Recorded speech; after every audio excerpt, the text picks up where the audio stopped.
Hey buttercups, gather round and let me tell you a story about a guy named Timothy Dexter. He was born in Massachusetts in 1747. Ever heard of him? Probably not. Well, get this. He was basically the king of turning dumb business decisions into piles of cash. In the Caribbean, he sold bed warmers, winter gloves, and even cats. He even shipped and sold coal to a coal mining town. Unbelievably, all of them at a profit. The popular saying, "A fool and his money are soon parted," seems not to apply for Timothy Dexter. In Dexter's case, it seems to be quite the opposite. Dexter's life story is so wild it is almost unbelievable.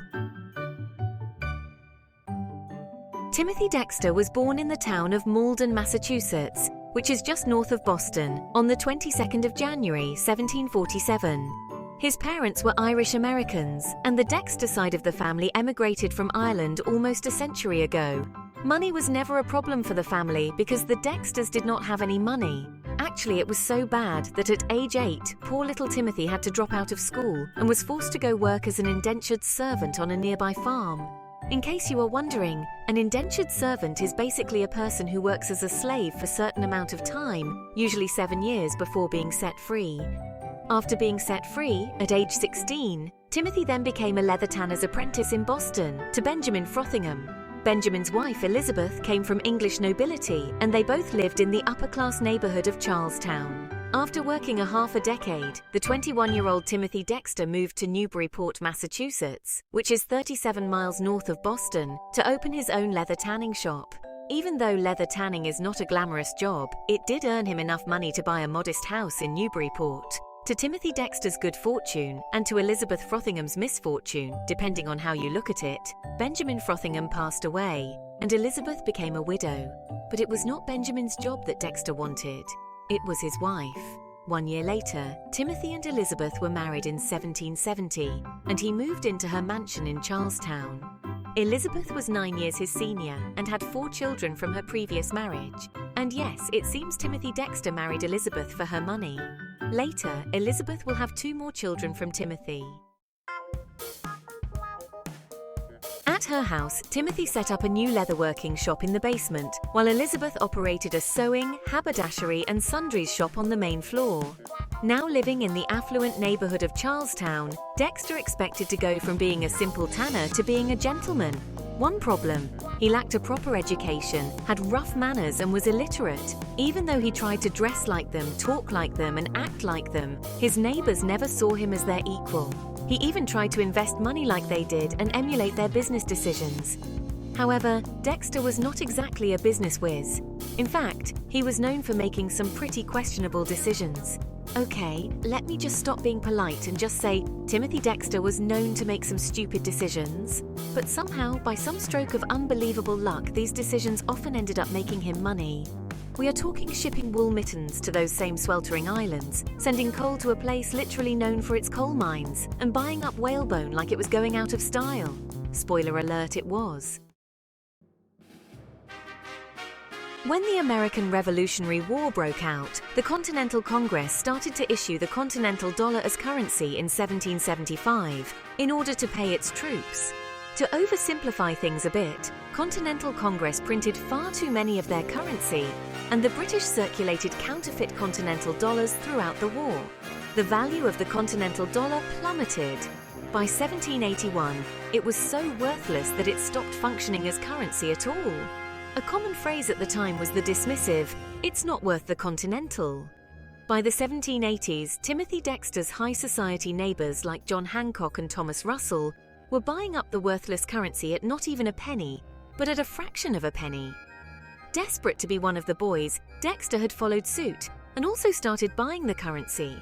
However, America's high society was only buying modest amounts of the currency, mainly as a means of showing support for the war.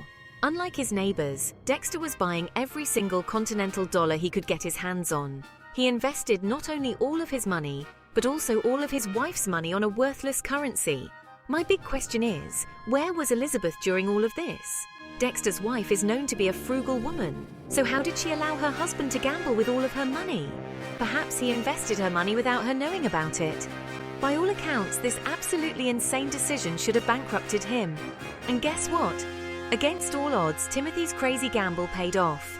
big time. A year after the ratification of the US Constitution, in 1789, Alexander Hamilton was appointed the first Secretary of the Treasury.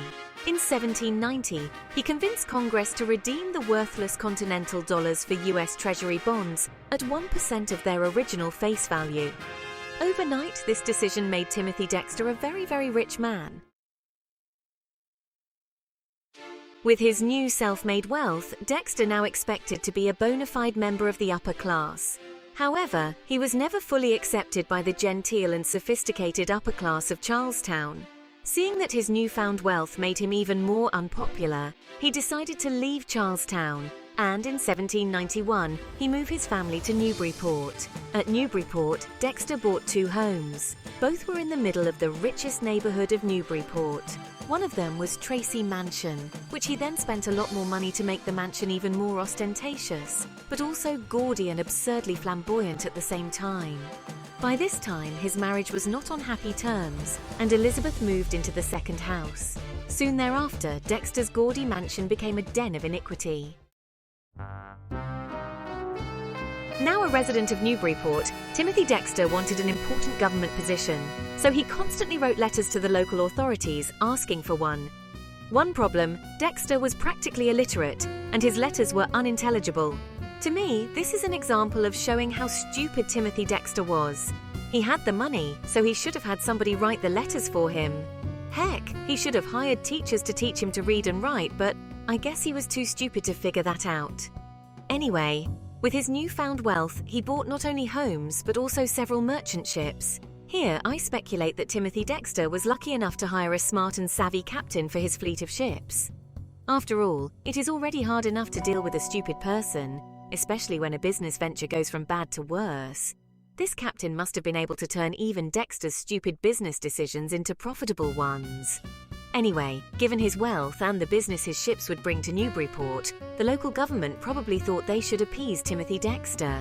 Since he had no real skills or experience suitable for a life in public office, Newburyport appointed him as informer of deer. Considering that there have been no deer in Newburyport and its surroundings for 20 years, this position was a totally made-up position with no real authority. Okay, so remember how I said Timothy Dexter's business decisions were, shall we say, a little unorthodox? Well, buckle up because this next one takes the cake. His new neighbors were not any better than the ones he had in Charlestown. A few of them were giving him bad financial advice in hopes of seeing him go bankrupt. One of Dexter's new acquaintances suggested selling bed warming pans to the West Indies, since nobody in the West Indies had ever heard of a bed warming pan before, and that the market there was wide open. Bed warming pans were lidded, long-handled brass pans in which you would fill with ignited coals in order to heat a cold bed, a utensil that is totally useless in the sweltering heat of the Caribbean. Or is it? So Dexter decided to buy 42,000 bed warmers and ship them to the West Indies. I truly wonder what Dexter's captain must have been thinking. He must have been thinking, time to find a new patron once this voyage is over. Unsurprisingly, none of the locals were interested in buying expensive items to warm their beds. However, I suspect one person did buy one of these pans, or perhaps even 4. Dexter's captain probably asked the person, why is he buying the pan? The person probably replied that he worked in sugar and molasses refinery and that he is in need of sturdy, long-handled, heat-resistant ladles. Hence, Dexter's captain and crew probably went around the West Indies selling the bed-warming pans as molasses ladles to sugar plantation owners. After all, it is better to return to your boss with something to show instead of ship full of unsold cargo. Making various stops at ports around the Caribbean, all 42,000 bed warmers were sold at an average profit of 79%. Damn it! I wish I had some of Dexter's good luck. When one business venture turns out to be success, you would think, why not repeat it? Dexter's captain probably convinced his patron otherwise, saying there were no more customers left in the Caribbean to sell bed warming pans to. As if selling bed warmers to sun-drenched islanders was not bizarre enough, Timothy Dexter decided to up the ante. He bought up a massive shipment of wool mittens, and you will never guess where he decided to send them. Yep, you guessed it, the Caribbean. I guess Dexter's captain did not tell his patron that his bed warmer pans were sold as molasses ladles instead. But as fortune would have it, Dexter's shipment of wool mittens arrived at the same time as Asian merchants who were on their way to Siberia. The Asian merchants bought all of Dexter's cargo.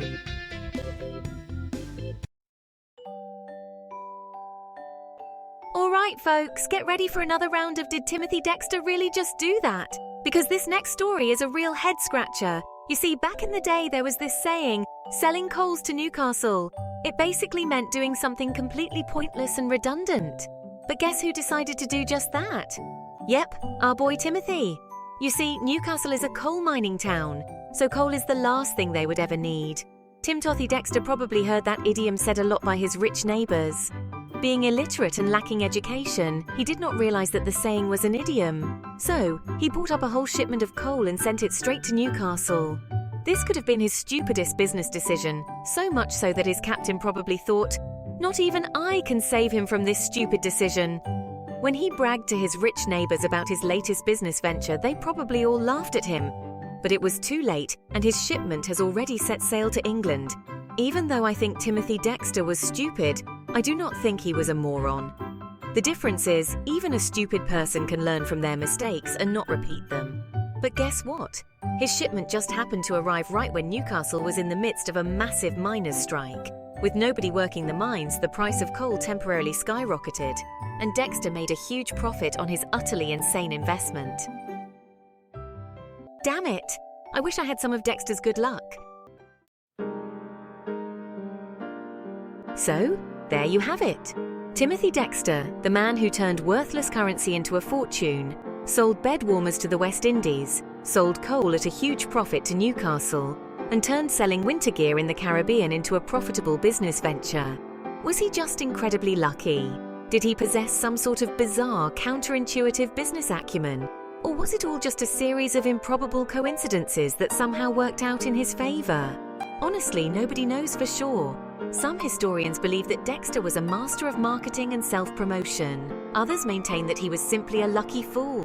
Personally, I think he was lucky to find and hire a smart and savvy captain. But whatever the explanation, one thing is for certain. Timothy Dexter's story is a testament to the unpredictable nature of life. Of course, not everyone bought into Dexter's accidental genius narrative. Many of his contemporaries considered him a laughingstock, a buffoon who stumbled into wealth through sheer dumb luck. They mocked his lack of education, his eccentric behavior, and his unconventional business practices. Newspapers published satirical articles about his exploits, and rumors circulated about his stupidity.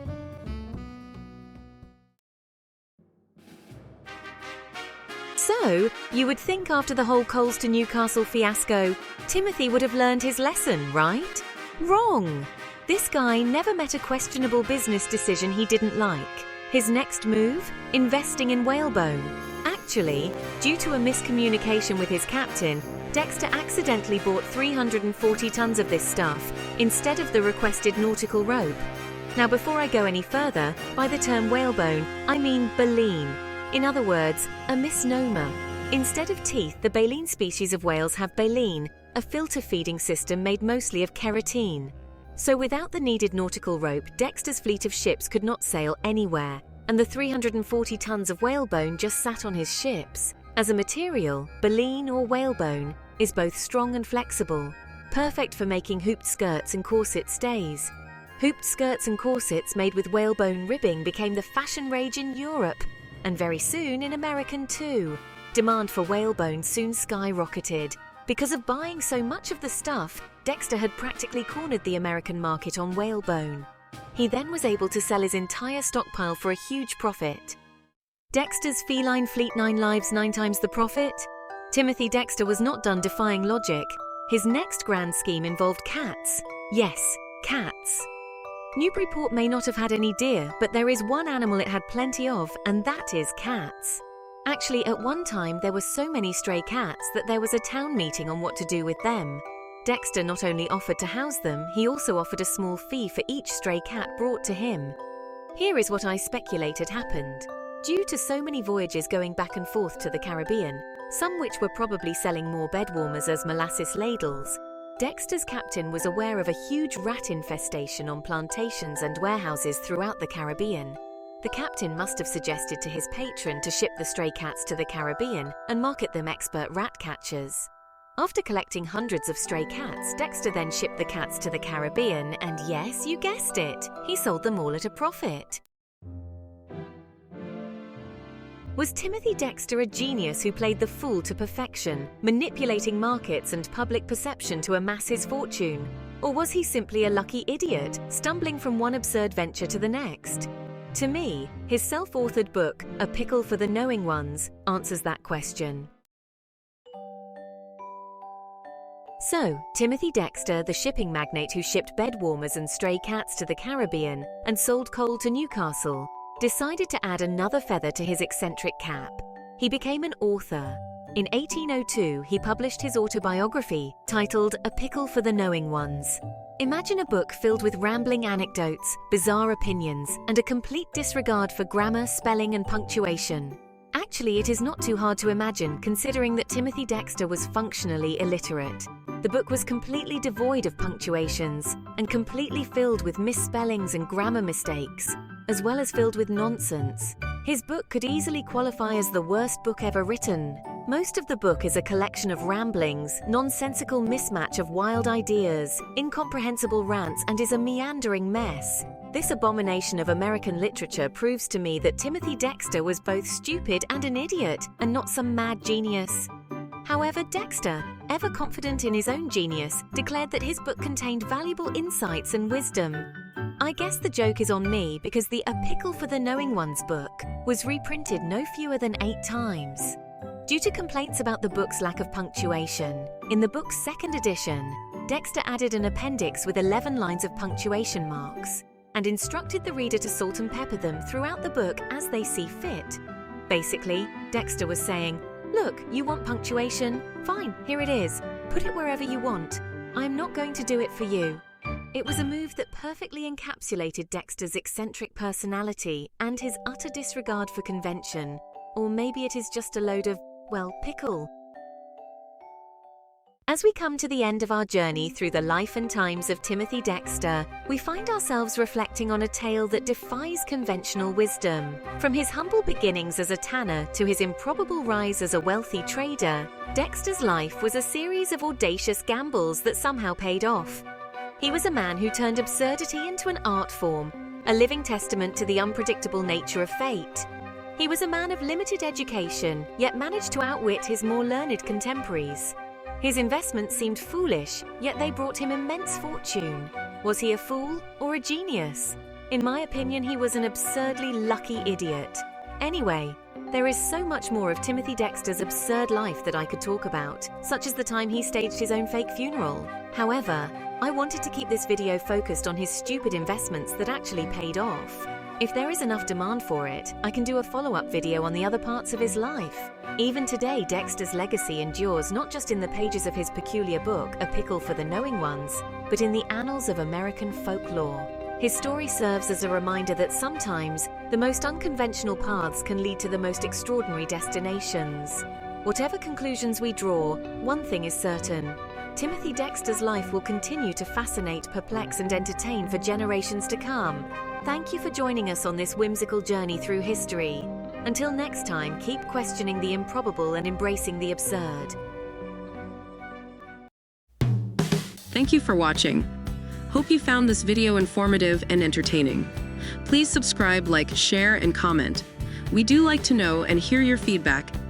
And if you have the means, please consider supporting us on Patreon, where you can get early access to our videos, and where we post bonus material. Till next time, this is Geeky Tidbits saying cheers and have a good day.